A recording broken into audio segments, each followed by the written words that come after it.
What's going on, guys? TalkNorwichCity here, back for another video. I hope you guys are doing really well today. I'm back for my Manchester City preview. Yes, we take on Manchester City at Carrow Road at 12:45 on Saturday on TV.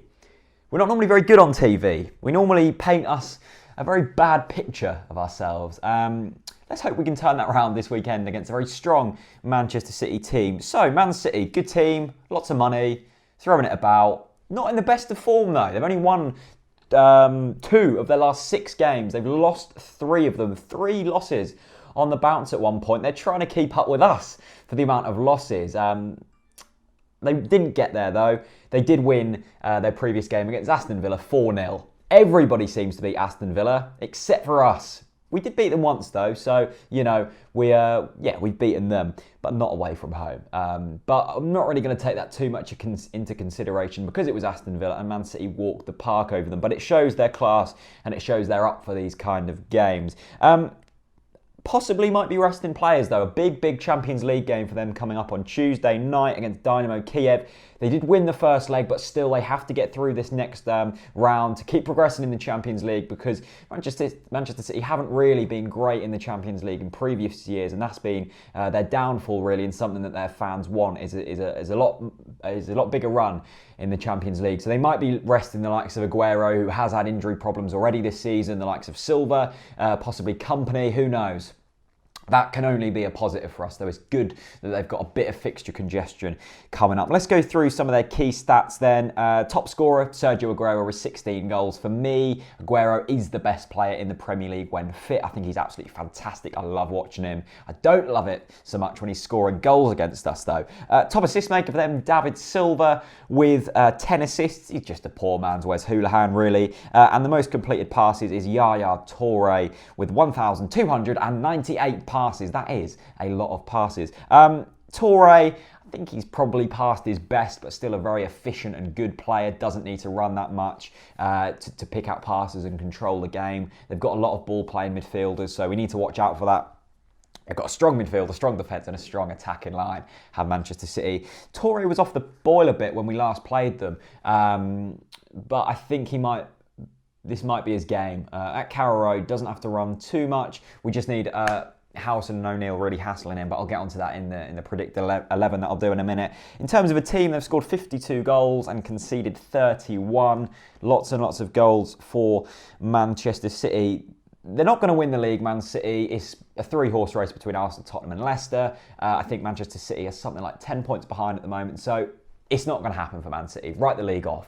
But they might not get into the top 4 because West Ham, Liverpool, Manchester United, all very close behind. Manchester City do have a game in hand over West Ham, but West Ham are only a point behind. So it could get a bit nerve-wracking for Man City. So as I said, massive Champions League game coming up, but they still do have things to fight for in the Premier League. So I don't know if they'll be resting players. It's an interesting one because they've got to do well in the Premier League and, of course, the Champions League if they want another successful year next year under Pep Guardiola.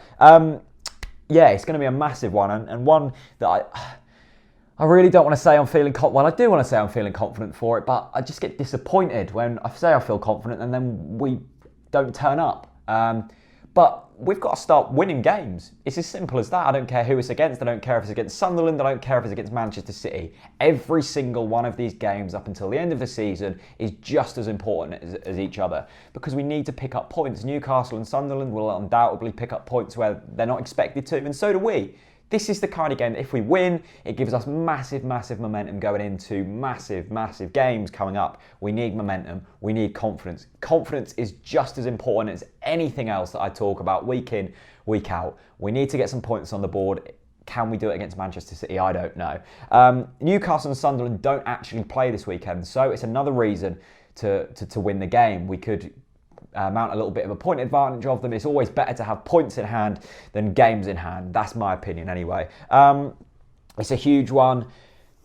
At the end of the day, we just need to get the basics right and find a formula that works. I think we have found a formula. I think that's 5 at the back. I'll talk about that more in my Predict 11 show. So if you haven't already seen that, go over and check that out. But we need to win. It's as simple as that. Or a point will do. I'll take a point. I'll take a point, guys. Will you take a point? I don't know. Leave it in the comments. But every player has to turn up. You know, I'm not going to go into specifics because we know what we need to do. We need to score some goals, we need to get the basics right, and we need to put in 110% effort. It's as simple as that. Manchester City have got things to play for, but they could be resting players. Their form isn't the best. They're not having the best season.